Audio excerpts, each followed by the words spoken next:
Hello નમસ્કાર મિત્રો, આપણી યુટ્યુબ ચેનલ ગુજરાત જીકે ગુરુ પર હું પંકજ કંજરિયા તમારું હાર્દિક સ્વાગત કરું છું। મિત્રો, આજે આપણે આ વિડીયોની અંદર કોમ્પ્યુટરના મોસ્ટ ટાઈમપી કહી શકાય તેવા ક્વેશ્ચનો આપણે જોવાના છીએ। તો ચાલો શરૂઆત કરીએ। વિડીયો શરૂ કરતાં પહેલાં આપણી આ યુટ્યુબ ચેનલ ગુજરાત જીકે ગુરુ પર જો તમે નવા ચેનલને સબસ્ક્રાઈબ કરી લો, વિડીયો સારો લાગે તો લાઇક કરો, તમારા મિત્રો જોડે શેર કરી શકો છો। સૌપ્રથમ ક્વેશ્ચન છે કે છેલ્લે કરેલી કામગીરીની અસરને નાબૂદ કરવા માટે કયા વિકલ્પનો ઉપયોગ કરવામાં આવે છે? તો છેલ્લે કરેલી કોઈ પણ કામગીરી હોય તો એને આપણે જે નાબૂદ કરવી છે તો એના માટે આપણે અન્ડુ નામનો જે ઓપ્શન જે છે એ વિકલ્પનો પસંદ કરવું પડે છે। ત્યારબાદ છે MS વર્ડમાં અક્ષરને થોડા ઉપરની તરફ દર્શાવવા માટે કોનો ઉપયોગ કરવામાં આવે છે? તો MS વર્ડ હોય, માની લો કે તો એક્સ છે, એક્સ એની બે ઘાત કરવી છે એટલે ઉપરની તરફ દર્શાવવા માટે કોનો ઉપયોગ કરવો પડે છે? તો એના માટે સુપરસ્ક્રિપ્ટનો ઉપયોગ કરવામાં આવે છે। એનો સુપરસ્ક્રિપ્ટનો ઉપયોગ કરવામાં આવે છે। ત્યાર પછી MS વર્ડમાં કટ કે કોપી કરેલી માહિતીનો કામચલાઉ ધોરણે શેમાં સંગ્રહ કરવામાં આવે છે? તો કટ અથવા તો કોપી કરેલી જે માહિતી હોય એનું કામચલાઉ ધોરણે ક્લિપબોર્ડની અંદર સંગ્રહ કરવામાં આવે છે। MS વર્ડમાં પૂર્વ નિર્ધારિત રીતે ફાઇલનું નામ શું જોવા મળે છે? MS વર્ડ કરે આપણે ચાલુ કરીએ તો એની અંદર ઓટોમેટિક બાય ડિફોલ્ટ પહેલાં શું નામ એનું હોય છે? તો એનું નામ હોય છે document1। શું નામ હોય છે? document1 એનું નામ લખેલું હોય છે। આ જે નિશાની જે છે એને શું કહેવામાં આવે? આ જે નિશાની જે છે આમ આ બે એરા કરેલા છે એને શું કહેવામાં આવે છે? તો એને કહેવામાં આવે છે હાઇફન કહેવામાં આવે છે। ઓકે, આ અડધી નિશાની વાત કરું છું। અડધો એરો જે છે એને હાઇફન કહેવામાં આવે છે। કોઈ પણ લાઇન હોય એને તોડવી હોય અથવા તો જગ્યા પૂરી થઈ જાય છે અહીંયાથી અડધી લાઇન જે છે એને બીજી લાઇનમાં લખવી હોય તો એને હાઇફનનો ઉપયોગ કરવામાં આવે છે। MS વર્ડમાં કઈ શોર્ટકટ કીનો ઉપયોગ કરીને કોપીરાઇટનો લોગો ઉમેરી શકીએ છીએ? તો કોપીરાઇટ એટલે કે આ રીતે આમ જે જો આ એને આખો લોગો તમે આ રીતે ઉમેરી શકો કોપીરાઇટનો। તો અલ્ટર કંટ્રોલ સીનો ઉપયોગ જે છે એ કોપીરાઇટનો લોગો ઉમેરવા માટે થાય છે। MS વર્ડમાં ટાઇટલ બારની જમણી બાજુ કુલ કેટલા કંટ્રોલ બટન્સ હોય છે? MS વર્ડ હોય એમાં ટાઇટલ બાર હોય એની જમણી બાજુ કુલ કેટલા કંટ્રોલ બટન્સ હોય છે? તેમાં ટોટલ 3 જેટલા બટન હોય છે। MS વર્ડમાં ચેન્જ કેસના આઇકોન ઉપર કયું લખાણ જોવા મળે છે? તો MS વર્ડની અંદર ચેન્જ કેસના આઇકોન ઉપર આપણને આ AI વાળું લખાણ જોવા મળે છે। ચેન્જ કેસ એટલે કે અલગ અલગ તમે જે ફોન્ટ જે છે એને તમે બદલી શકો છો। લોઅર તો એને અપર કરી શકો, અપર હોય તેને લોઅર કરી શકો, પહેલો અક્ષર જે કેપિટલ કરી શકો, એવી રીતના। MS વર્ડમાં લીટીને અંતમાં વધુ અક્ષરોને તોડીને નીચેની લીટીમાં દર્શાવવાની પ્રક્રિયાને શું કહેવામાં આવે છે? માની લો કે આ તમારો પેરેગ્રાફ છે, આ પેરેગ્રાફ છે, મેં અહીંયાથી લખવાનું શરૂઆત કરી, પાછું આ બીજી લાઈન અહીંયા લખી, હવે અહીંયા મારી જે આ લીટી જે છે આમાં આખો અક્ષર હમાતો નથી તો એને મારે અહીંથી પાછું ચાલુ કરવું છે। તો અહીંયા તોડવા માટે આપણે જે છે જેનો ઉપયોગ કરવામાં આવે છે એ લીટીને તોડવા માટે તો એને હાઇફેનેશન કહેવામાં આવે છે। શું કહેવામાં આવે છે? હાઇફેનેશન કહેવામાં આવે છે અને આની નિશાની અડધો એરો છે। MS વર્ડમાં લખાણના ચેન્જ કેસ હેઠળ બદલવાના કુલ કેટલા વિકલ્પોનો ઉપયોગ થાય છે? તો કુલ 5 વિકલ્પ છે। ઓકે, 5 વિકલ્પનો ઉપયોગ કરવામાં આવે છે MS વર્ડની અંદર। ઓકે, અને એ 5 કયા છે? ઓકે, 5 જે છે એક તો લોઅર કેસ છે, અપર કેસ છે, ઓકે, પછી પહેલો અક્ષર કેપિટલ કરી શકાય, ઓકે, અને જે અક્ષર કેપિટલ હોય તો એને લોઅરમાં, લોઅર હોય તો એને કેપિટલમાં, એ રીતે ટોટલ અલગ અલગ 5 અક્ષર છે, 5 કેસ છે। ત્યારબાદ છે MS વર્ડમાં પેરેગ્રાફના પ્રથમ અક્ષરને અમુક લાઇન જેટલા મોટા કદમાં દર્શાવવા માટે કઈ સુવિધા ઉપલબ્ધ છે? તો આપણે હજી અમુક અક્ષર હોય એને મોટા દર્શાવવા હોય તો એના માટે ડ્રોપ કેસનો ઉપયોગ કરી શકાય છે। MS વર્ડ હોય, પેરેગ્રાફ હોય, માની લો કે આ આખો પેજ છે એમાં માની લો કે આખો આ પહેલો અક્ષર આ એ છે, ઓકે, પછી પી લખ્યું મેં એકદમ, તો આ જે પહેલો અક્ષર જે મોટો અક્ષર કરવો હોય તો એના માટે ડ્રોપ કેપનો ઉપયોગ કરવામાં આવે છે। ફાઇલમાં કોઈ પણ શબ્દને શોધવા કઈ કીનો ઉપયોગ કરવામાં આવે છે? તો ફાઇલમાં કોઈ પણ શબ્દ હોય એને શોધવા માટે કંટ્રોલ Fનો ઉપયોગ કરવામાં આવે છે, એને ફાઇન્ડ કહેવામાં આવે છે। ઓકે, ત્યાર પછી કટ કે કોપી કરેલ લખાણને કામચલાઉ રીતે ક્યાં સંગ્રહ થાય છે કે કટ અથવા તો કોપી કરેલ શબ્દ જે હોય એને માહિતી જે હોય એને કામચલાઉ રીતે ક્લિપબોર્ડ જે હોય છે એમાં એનો સંગ્રહ થાય છે. શેમાં? ક્લિપબોર્ડની અંદર. MS વર્ડમાં સિલેક્શન મોડને ડિસેબલ કરવા માટે કીબોર્ડની કઈ કીનો ઉપયોગ થાય છે? તો ડિસેબલ કરવા માટે એસ્કેપનો ઉપયોગ થાય છે. એસ્કેપ કરો એટલે ડાયરેક્ટ સીધું અહીંયાથી ડિસેબલ થઈ જાય. MS વર્ડમાં પેજને આડું દર્શાવવા માટે કયા વિકલ્પનો ઉપયોગ કરવામાં આવે છે? તો જો બે પેજ હોય, એક આવે આઈટમ ઊભું પેજ આવે અને બીજું આવે આઈટમ આડું પેજ. આડું પેજ જે છે એને શું કહેવામાં છે? એને કહેવામાં છે લેન્ડસ્કેપ કહેવામાં છે. આ લેન્ડસ્કેપ કહેવામાં છે. શું કહેવાય છે? લેન્ડસ્કેપ.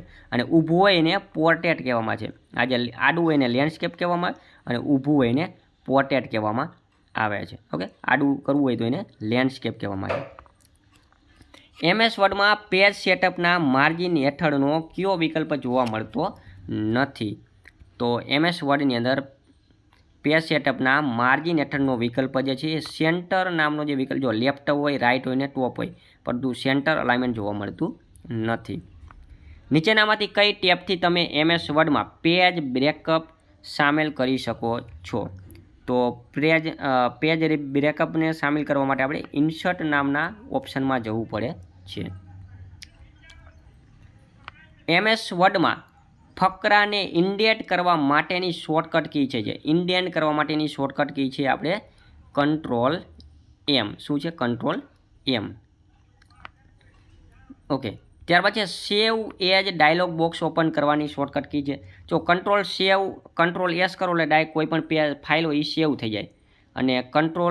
અને સેવ એજ કરવું હોય, સેવ એજ જે રહી ને એ જે ફાઇલ હોય ને એને બીજી જગ્યાએ સેવ કરવી અથવા બીજી વાર સેવ કરવી તો સેવ એજ કરવામાં જાય. સેવ કરેલી ફાઇલ જ તમારે બીજી વાર સેવ કરવી હોય, બીજી જગ્યાએ સેવ કરવી હોય તો એના માટે સેવ એજ ઓપ્શન વપરાય છે. અને એના માટેની શોર્ટકટ કી છે F12. છેલ્લે કરેલી ક્રિયાને ફરીથી કરવા માટે શોર્ટકટ કી કઈ છે? તો છેલ્લે કરેલી જે ક્રિયા હોય એને ફરીથી કરવા માટેની શોર્ટકટ કી છે Ctrl+Y. અને છેલ્લે કરેલી ક્રિયાને નાબૂદ કરવા માટેની શોર્ટકટ કી છે Ctrl+Z. ઓકે, Ctrl+Z જે છે એને અન્ડુ કહેવામાં આવે છે અને Ctrl+Y જે છે એને રીડુ કહેવામાં આવે છે. MS વર્ડ ડોક્યુમેન્ટની સૌથી ઉપરના બારને શું કહેવામાં આવે છે? તો MS વર્ડ ડોક્યુમેન્ટની સૌથી ઉપરનો જે બાર હોય એને કહેવામાં આવે છે ટાઇટલ બાર કહેવામાં આવે છે. શું કહેવામાં છે? ટાઇટલ બાર કહેવામાં આવે છે. MS વર્ડમાં કેટલા પ્રકારનું અલાઇનમેન્ટ આપવામાં આવે છે? તો MS વર્ડ હોય ને એમાં ટોટલ 4 પ્રકારના અલાઇનમેન્ટ જે છે એ આપવામાં આવે છે. કેટલા? 4 પ્રકારના અલાઇનમેન્ટ આપવામાં આવે છે. MS વર્ડમાં ફોન્ટ સાઇઝના ડ્રોપ ડાઉન લિસ્ટમાં ઉપયોગ કરીને રજિસ્ટરનો લોગો R ઉમેરી શકે છે. આપણે જો આગળ Cનો લોગોની વાત કરી હતી, કોપીરાઇટનો લોગો. હવે આપણે રજિસ્ટરનો Rનો લોગો ઉમેરવો હોય તો એના માટે કઈ શોર્ટકટ કી છે? તો Ctrl+R. અને Ctrl+R ની જગ્યાએ C કરો ને તો કોપીરાઇટનો લોગો ઉમેરી જાય. નીચેનામાંથી કયો વિકલ્પ ડોક્યુમેન્ટનું ઓરિએન્ટેશન દર્શાવે છે? તો એક તો લેન્ડસ્કેપ અને પોર્ટ્રેટ. લેન્ડસ્કેપ અને પોર્ટ્રેટ આ બંને ડોક્યુમેન્ટના ઓરિએન્ટેશન છે. લેન્ડસ્કેપ આડું હોય અને પોર્ટ્રેટ ઊભું હોય. MS વર્ડમાં H2Oમાં 2 ને કઈ અસર આપવામાં આજે સુપરસ્ક્રિપ્ટ આવે અને સબસ્ક્રિપ્ટ આવે. તો આમાં જે 2 જે છે ને 2 જે લખ્યું છે એને સબસ્ક્રિપ્ટ કહેવામાં આવે. અને માની લો કે Xની ઉપર 2 ઘાત કરવી હોય તો અમે સુપરસ્ક્રિપ્ટ કરવામાં આવે.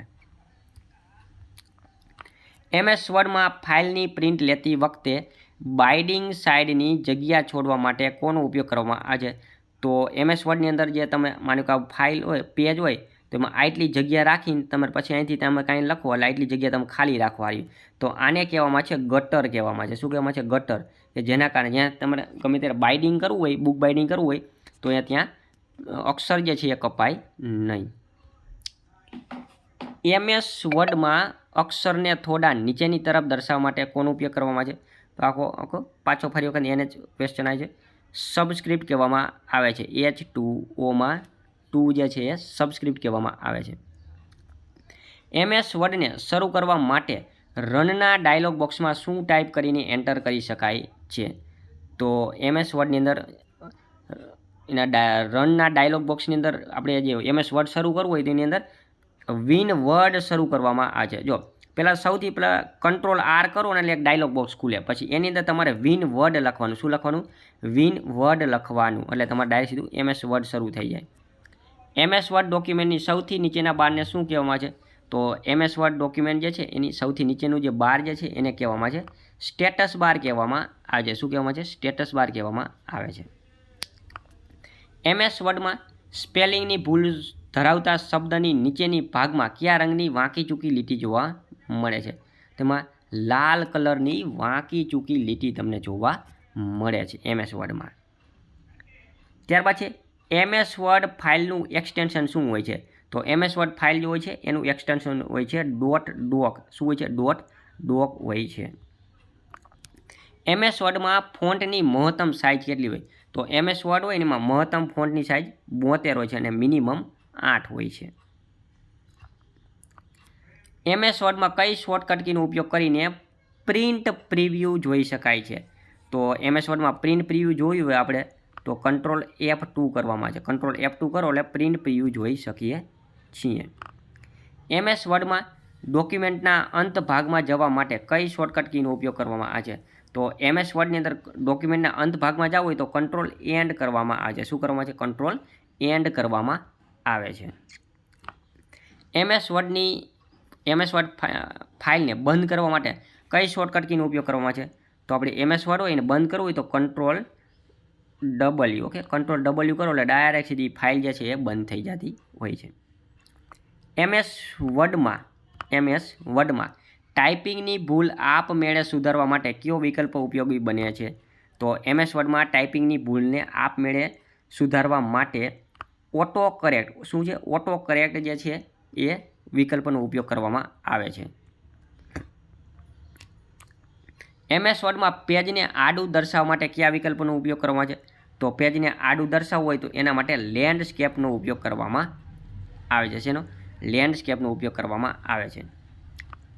MS વર્ડમાં પ્રોગ્રામની બહાર નીકળવા માટે કઈ શોર્ટકટ કીનો ઉપયોગ થાય છે? તો MS વર્ડની અંદર પ્રોગ્રામની બહાર નીકળવા માટે આપણે અલ્ટર F4. શું? અલ્ટર F4 પ્રોગ્રામનો ઉપયોગ થાય છે. MS વર્ડમાં પૂર્વ નિર્ધારિત રીતે ફાઇલનું નામ શું જોવા મળે છે? તો MS વર્ડ શરૂ કરો અને પૂર્વ નિર્ધારિત રીતે ફાઇલનું નામ તો આપણને document1 જોવા મળે છે. શું? document1 જોવા મળે છે. MS વર્ડમાં ફોન્ટ સાઇઝ ડ્રોપ ડાઉન લિસ્ટમાં સૌથી નાની સાઇઝ કેટલી છે? તો MS વર્ડની અંદર ફોન્ટની સૌથી નાની સાઇઝ 8 હોય છે અને મેક્સિમમ સાઇઝ હોય છે 72 હોય છે. ઓકે. MS વર્ડમાં સ્પેલિંગ અને ગ્રામરની ચકાસણી કરવા માટેની શોર્ટકટ કી કઈ છે?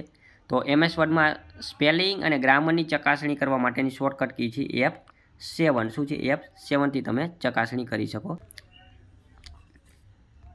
ત્યાર પછી MS વર્ડમાં કઈ શોર્ટકટ કીનો ઉપયોગ કરીને કોપીરાઇટનો લોગો ઉમેરી શકાય? તો control alter C. Okay, option B. MS વર્ડમાં કઈ શોર્ટકટ કીનો ઉપયોગ કરીને કોપીરાઇટનો લોગો ઉમેરી શકાય? તો કંટ્રોલ અલ્ટર C. MS વર્ડમાં કેટલા પ્રકારના ડોક્યુમેન્ટ ઓરિએન્ટેશન હોય છે? તો MS વર્ડની અંદર 2 પ્રકારના ડોક્યુમેન્ટ ઓરિએન્ટેશન હોય છે. એક તો હોય છે પોર્ટ્રેટ. શું છે? પોર્ટ્રેટ. અને બીજું હોય છે લેન્ડસ્કેપ. MS વર્ડમાં 15 ઓગસ્ટમાં લખવા માટે કઈ અસરનું આપવામાં છે? 15 જે છે એને ઉપર TH કરવું હોય તો એના માટે શું કરવું જોઈએ? તો એના માટે સુપરસ્ક્રિપ્ટ આપવામાં આવે છે. શું આપવામાં છે? સુપરસ્ક્રિપ્ટ. MS વર્ડમાં ડોક્યુમેન્ટની શરૂઆતના ભાગમાં જવા માટે કઈ શોર્ટકટ કીનો ઉપયોગ થાય છે? તો MS વર્ડમાં ડોક્યુમેન્ટની શરૂઆતના ભાગમાં જવા માટે કંટ્રોલ હોમનો ઉપયોગ થાય છે. શેનો? કંટ્રોલ હોમનો ઉપયોગ થાય છે. MS વર્ડમાં કયા પ્રકારનો પ્રોગ્રામ છે? તો MS વર્ડ જે છે ને એ વર્ડ પ્રોસેસર પ્રોગ્રામ છે. કેવો? વર્ડ પ્રોસેસર પ્રોગ્રામ છે. થ્રેશર માટેની શોર્ટકટ કી કઈ છે? એટલે થ્રેશર એટલે એક જાતના સમાનાર્થી શબ્દો શોધવા. તો થ્રેશર માટેની શોર્ટકટ કી છે Shift F7. કેવી? Shift F7. MS વર્ડમાં મેક્રો માટેની શોર્ટકટ કી કઈ છે? તો MS વર્ડમાં મેક્રો માટેની શોર્ટકટ કી છે alter F8 alter F8 open ઓફિસમાં વર્ડ એપ્લિકેશન જેવું કાર્ય કરતી એપ્લિકેશન કઈ છે? તો ઓપન ઓફિસમાં વર્ડ એપ્લિકેશનમાં જેવું કાર્ય કરતી એપ્લિકેશન છે રાઇટર. શું છે? રાઇટર. ત્યાર પછી MS વર્ડમાં ટાઈપ કરેલી માહિતીમાં સુધારા વધારા કરવા માટે કઈ શોર્ટકટ કીનો ઉપયોગ કરવામાં આવે છે? તો એના માટે જે શોર્ટકટ કી જે છે એ છે એડિટિંગ. શું છે? એડિટિંગ. ઓકે.